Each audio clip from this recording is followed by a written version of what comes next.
Assalamualaikum warahmatullahi wabarakatuh. Perkenalkan, nama saya Eka Nuraini dengan NIM 86043288, Fakultas S1 Pendidikan Guru Sekolah Dasar, Keguruan dan Ilmu Kependidikan Universitas Terbuka Palembang. Baiklah, di sini saya akan memenuhi tugas dari filsafat ilmu, yaitu menjelaskan hubungan timbal balik antara filsafat ilmu dan pendidikan. Baiklah, yang pertama kita akan menjelaskan bagaimana filsafat ilmu mengawasi dan memperkuat eksistensi, keilmiahan, serta nilai-nilai dalam ilmu pendidikan. Filsafat ilmu sendiri menjaga agar pendidikan tidak terjebak pada rutinitas mekanis atau indoktrinasi belakang.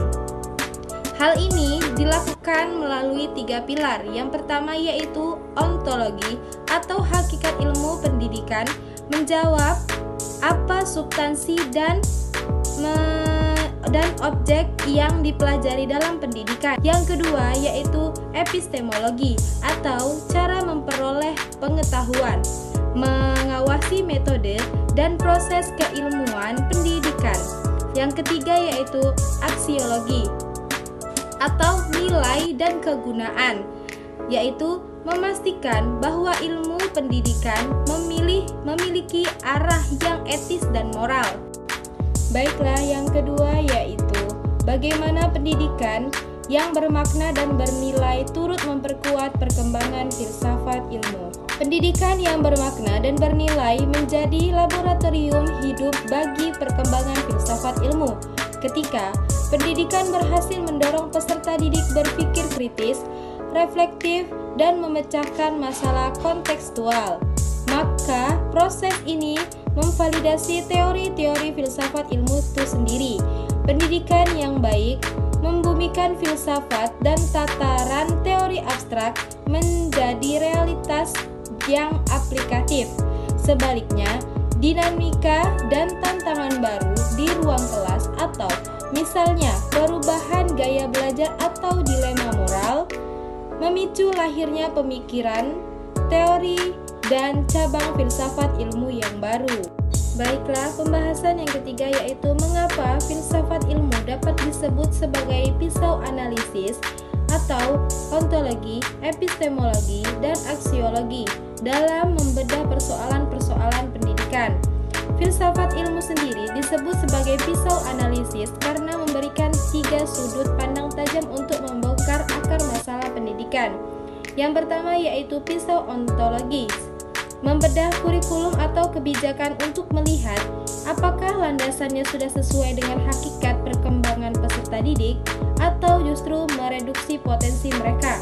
Yang kedua yaitu pisau epistemologis, digunakan untuk mengevaluasi proses pembelajaran, apakah metode yang digunakan atau seperti pembelajaran berbasis masalah atau diskusi kritis sudah relevan dan valid dalam membentuk cara berpikir siswa.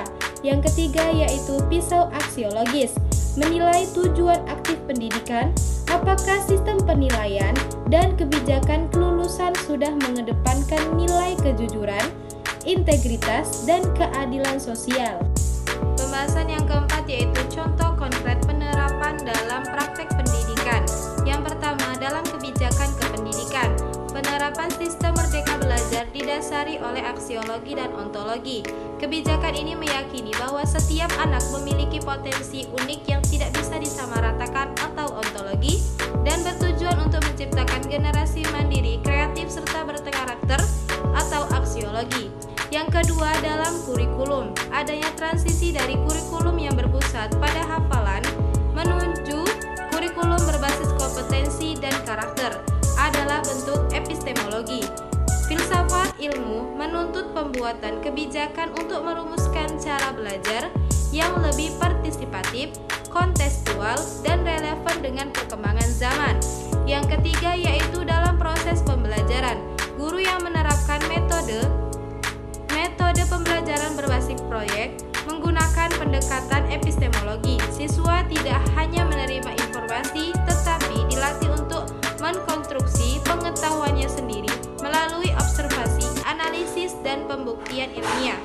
Jadi kesimpulan dari 4 pertanyaan tersebut yaitu filsafat ilmu berperan sebagai landasan, pengendali dan pisau analisis bagi ilmu pendidikan, menjamin keberadaan, keilmiahan dan nilai guna melalui kajian ontologi, epistemologi dan aksiologi.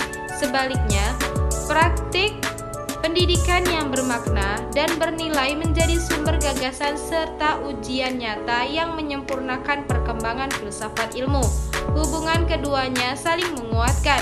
Filsafat memberi arah dan dasar yang benar, sedangkan pendidikan mewujudkan dan menguji kebenaran itu dalam kehidupan nyata, sehingga pendidikan berjalan tepat, benar, dan bermanfaat bagi pembentukan manusia seutuhnya.